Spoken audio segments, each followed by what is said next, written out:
Vamos ter conversas sobre Bíblia. É uma ideia que a gente tem há tempo já. Chegamos a fazer alguns vídeos de uma hora, ficava muito compridos. Então agora vai ser de 30 minutos. Conversas semanais sobre Bíblia. É claro que essa conversa vai render se vocês aproveitarem e olharem as Bíblias que tem. Né? Há diversas versões da Bíblia. Por exemplo, eu tenho uma bem grandona aqui usada, uma Bíblia de Jerusalém. Por que se chama Bíblia de Jerusalém? Ah? Aqui tem outra versão que é das Sociedades Bíblicas, aquela que tem o fechinho para a gente levar, né? Que é geralmente a versão Almeida, né? Chama a versão Almeida, porque João Ferreira de Almeida, porque fez a tradução, e tem a revista atualizada, a revista corrigida, né? E há muitas outras versões de Bíblia. Mas como começou a Bíblia? Na verdade, a Bíblia começa, a Bíblia que são, na verdade, a palavra Bíblia não é singular, é plural. Por isso, na igreja anglicana, nós temos o livro de oração comum, e aqui você vai ver que não se diz Bíblia, se diz Escrituras, as Sagradas Escrituras, porque é um plural. Não, a Bíblia não é um livro no sentido convencional de qualquer livro, né? Aqui eu tenho um livro de cristologia, por exemplo, né?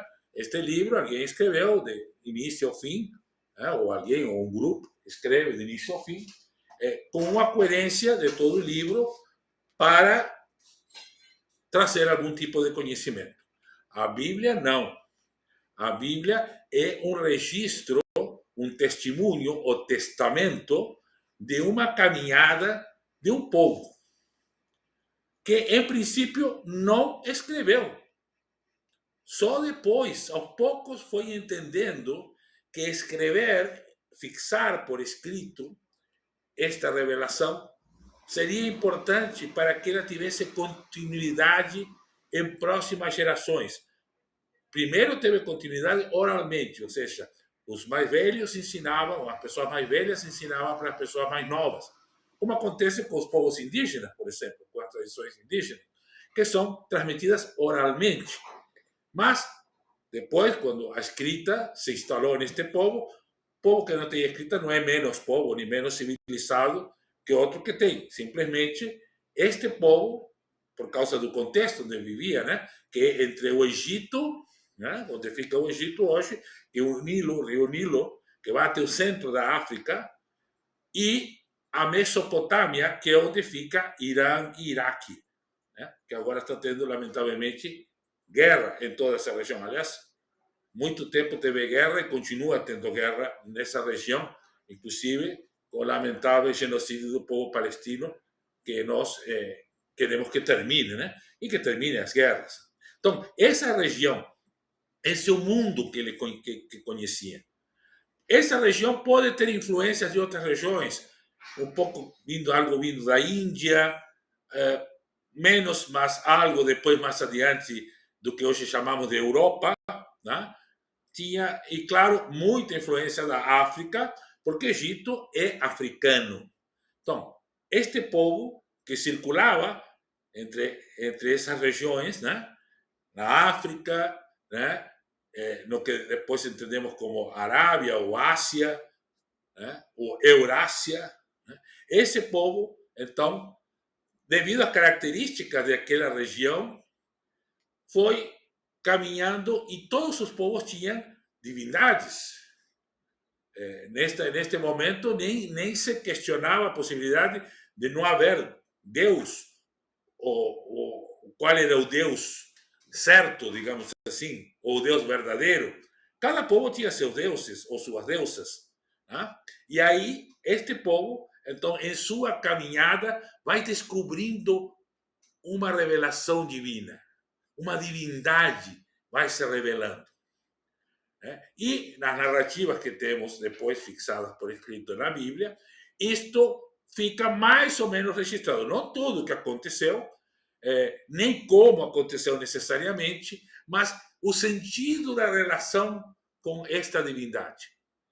Então, é escrito de várias maneiras, primeiro em pedras, em pedaços de couro, que se chama pergaminhos, né? O couro, que é usado como papel. Mais adiante, papiros, né? E, finalmente, quando inventaram a imprensa, aparecem os livros, né?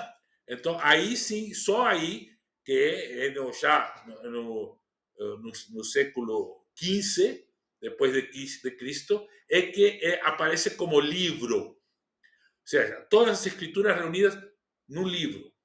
Mas quando começaram a ser reunidas essas escrituras? Bom, começaram a ser reunidas, primeiro, como digo, pequenos escritos. Até que houve uma nação, um Estado chamado Israel.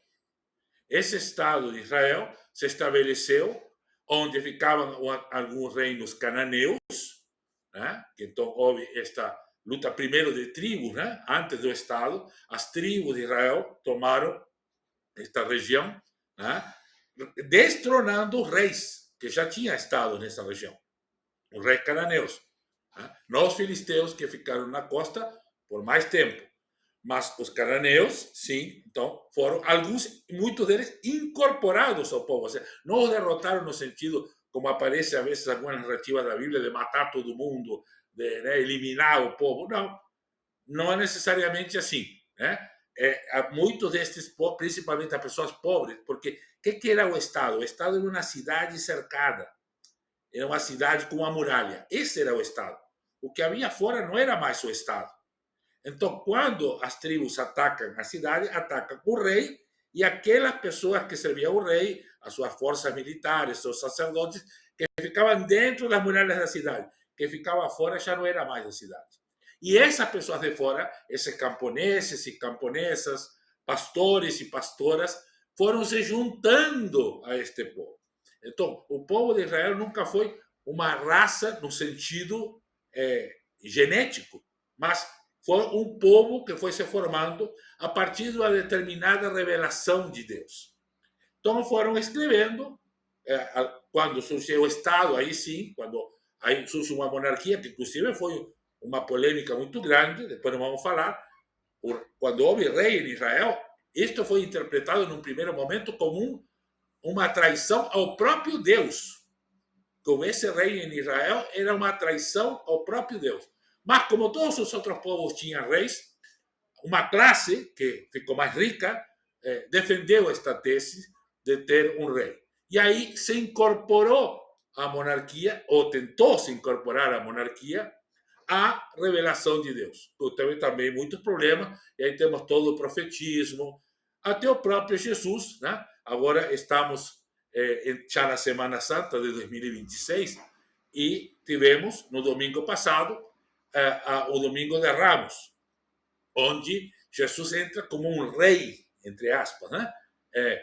Em Jerusalém, mas como um rei do povo, né? Então, essa questão do rei, do reinado, ficou incorporada à revelação, mas Jesus então faz uma leitura quase que oposta ao que eram os reis. Inclusive, ele vai dizer, em uma discussão que se dá depois do Novo Testamento, no Segundo Testamento, que os discípulos e discípulas, quando discutem quem ia ser o primeiro, ou, né, quem era mais importante, dizem: não, vocês não devem ser como os que dominam este mundo, né?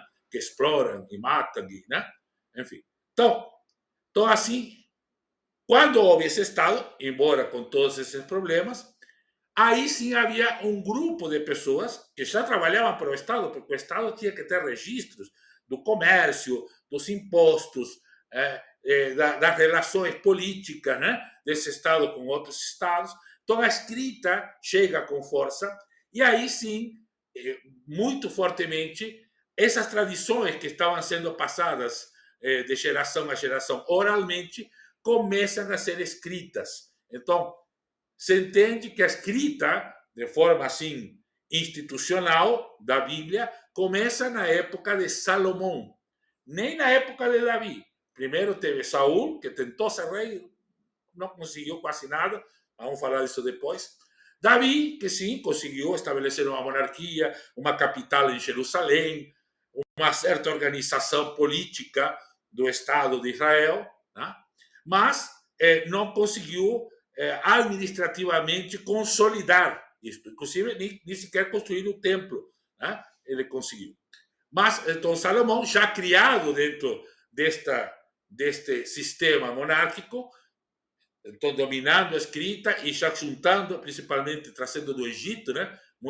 Muitos escribas, muitos sábios, estabelece uma escrita e então começa a ser escrito aquilo que depois entenderemos como escrituras, né? Depois a pesquisa com muito como se arqueologia, né, cavocando dentro do texto da Bíblia, chamou isso de fonte J, quer dizer, que chama Deus de Yahvé, ou o tetragrama sagrado Yahvé, que é equivocadamente dito Jeová, mas depois nós vamos ver por quê. O YHWH seria as letras consoantes, porque o hebraico só tinha consoantes, não tinha vogais, né? E depois, quando colocam as vogais, já no século V depois de Cristo, né? Aí colocam as vogais diferentes para que ninguém possa pronunciar o nome de Deus.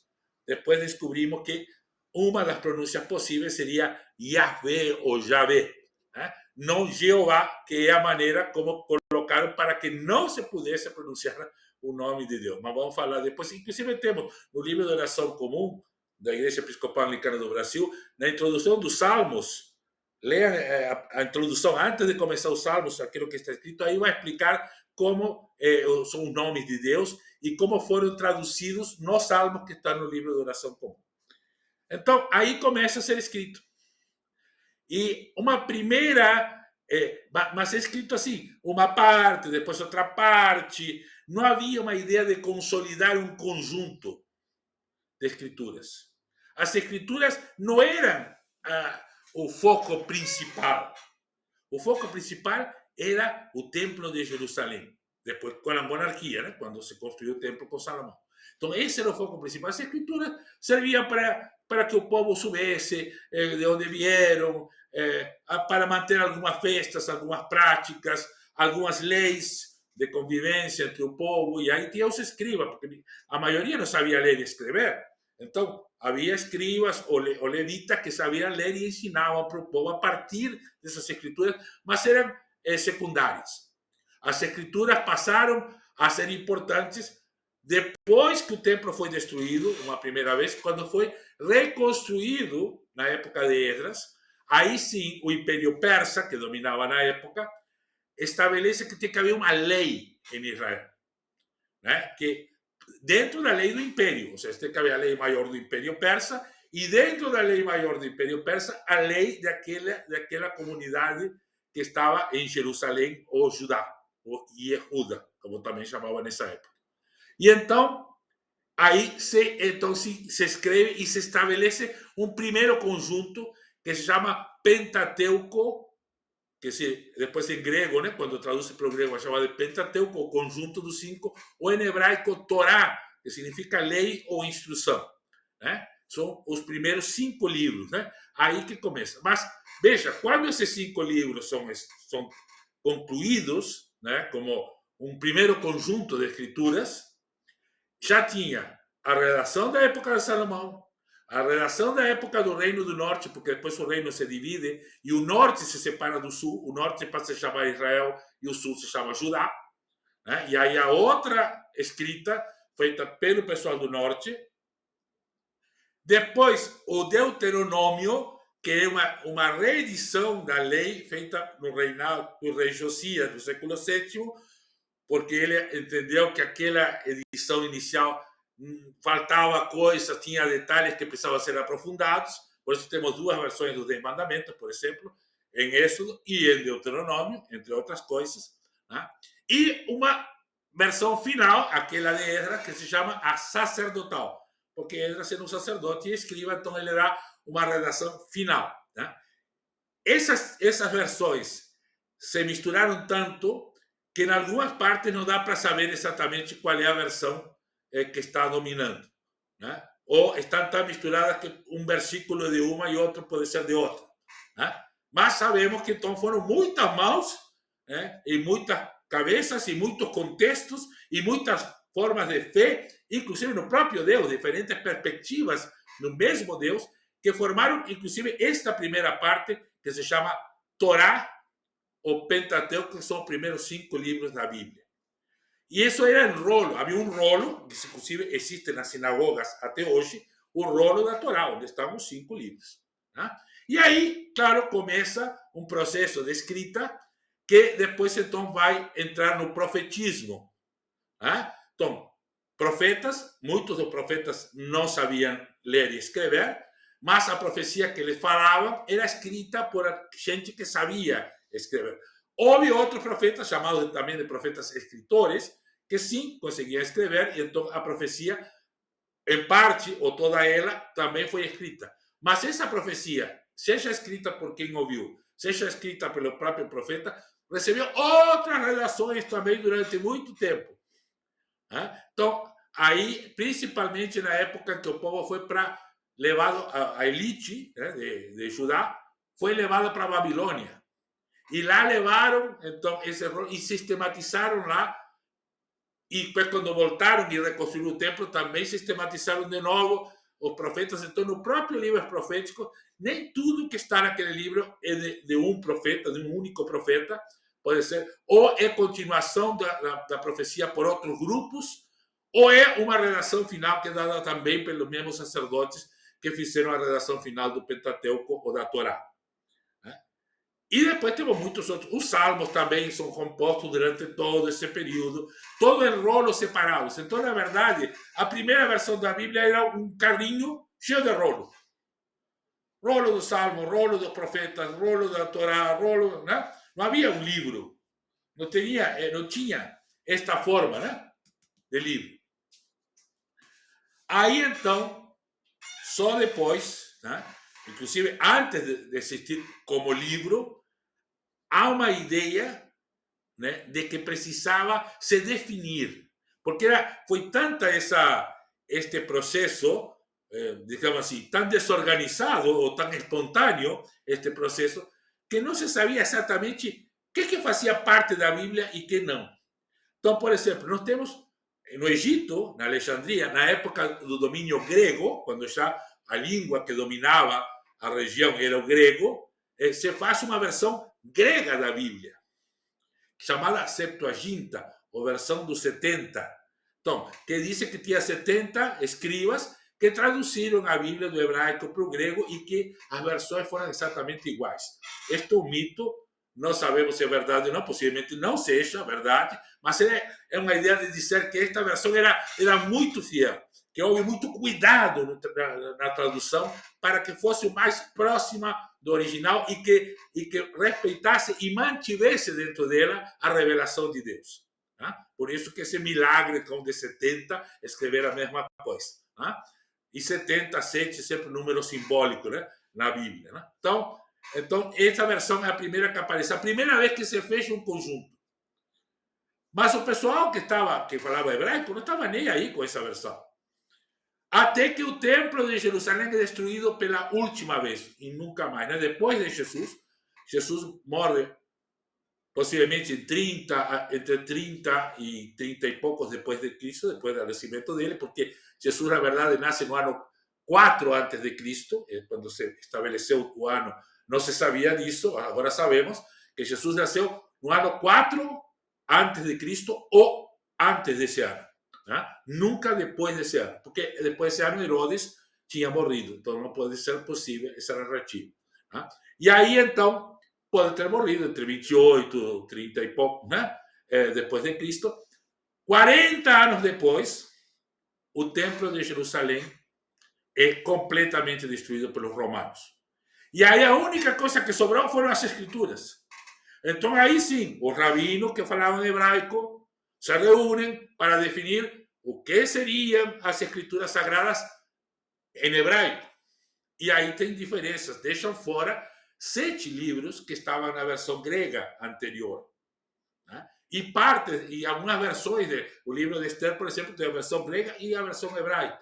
Né? Então, fazem isso e criam então a Tanakh, a Torá, Nabiim, Ketuvim, a lei, os profetas e os escritos. Enquanto a Septuaginta já tinha uma ordem diferente. Era a lei, sim, os 5 livros, Mas depois vinham os escritos e terminava com os profetas e as profetisas. Então, aí havia já diferentes. Então, já surgem aí diferentes versões e diferentes entendimentos da Bíblia. Todos querendo a mesma coisa, preservar a revelação de Deus, né? Mas de maneira diferente. Né? E aí seguimos, depois vai ter, na época que o latim passa a ser a língua geral da igreja, quando a igreja de Roma, né? Então, é a igreja que domina o mundo cristão, então aí o latim passa a ser a versão, e aí Jerônimo, São Jerônimo, com as irmãs que trabalhavam com ele, e irmãos, ascetas, né? Pessoas que quase não comiam, se dedicavam só a traduzir a Bíblia, faz a versão em latim, que se chama Vulgata, ou seja, a versão do povo, para que o povo possa ler. Né? Praticamente, digamos, seria esse, para que o povo possa ler a Bíblia. Né? Se bem que o povo nem lia latim também. Esse povo era o clero, algumas pessoas mais letradas, mas pelo menos podiam ler em latim, porque em grego e hebraico não conseguia ler mesmo. Né? Em hebraico não se conseguia mais ler, porque tinha se perdido as vogais. Então, não se sabia bem como se interpretava isso.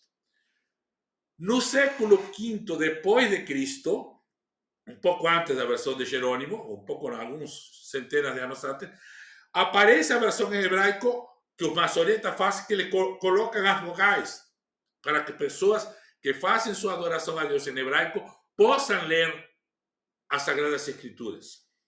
Então temos a versão sem vogais e ainda vem a Mishnah, né? Que é uma interpretação, porque toda a Bíblia falava do templo. Como entender o Antigo Testamento sem o templo? Porque não existe mais templo. Então, aí tiveram que fazer a Mishnah e o Midrash, que são paráfrases ou interpretações do texto para dizer, bom, se não é o templo, é como? E aí a sinagoga, né, que é este local de reunião, né, que em grego significa reunião, né, sunago, reuno, né?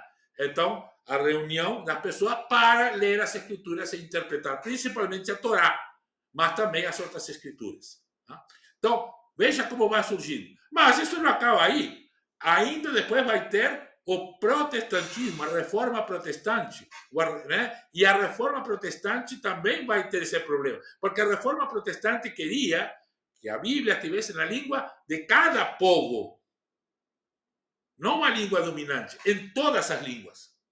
E o primeiro a encarar este desafio é Lutero, que inclusive tem que criar a própria gramática alemã, porque a própria língua alemã não tinha uma gramática totalmente desenvolvida, para poder traduzir a Bíblia para o alemão. E aí se traduz para o inglês, para o francês, e aí vamos indo até o dia de hoje. Além de ter traduções para cada língua, há diferentes traduções na mesma língua.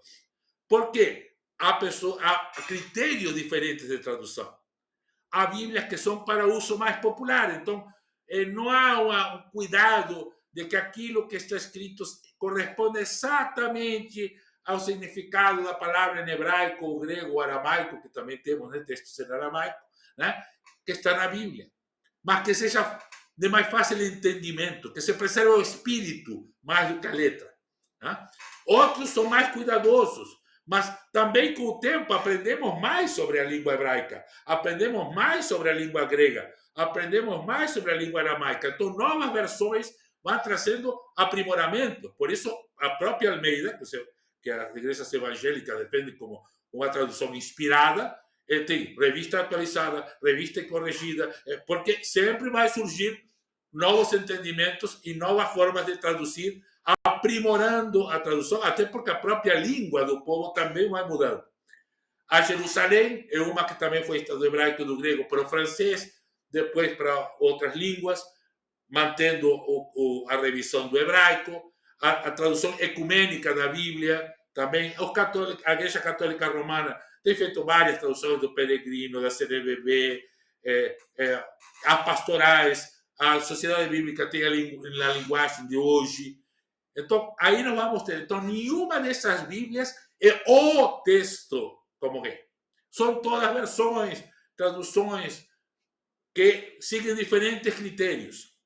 Por isso, na Igreja Episcopal Anglicana do Brasil, nós defendemos que as pessoas leiam diferentes versões da Bíblia, para justamente para elas se apropriarem mais do espírito do que a letra, porque a revelação é espírito, não é letra. A letra é algo condicionado. Então, a Bíblia não foi ditada por Deus, foi escrita por pessoas numa determinada cultura, num determinado tempo, com um determinado conhecimento, assim como as traduções que são feitas seguem exatamente o mesmo padrão, feitas por pessoas em um determinado lugar, com determinada cultura, com determinado tempo, até com determinada visão de fé, que pode condicionar alguma.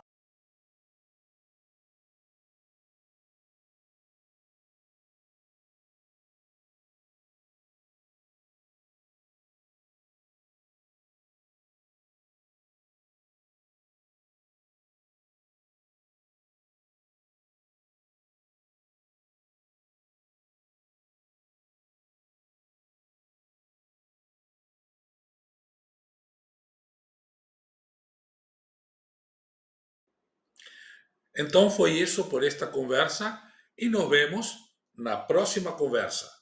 Até a próxima.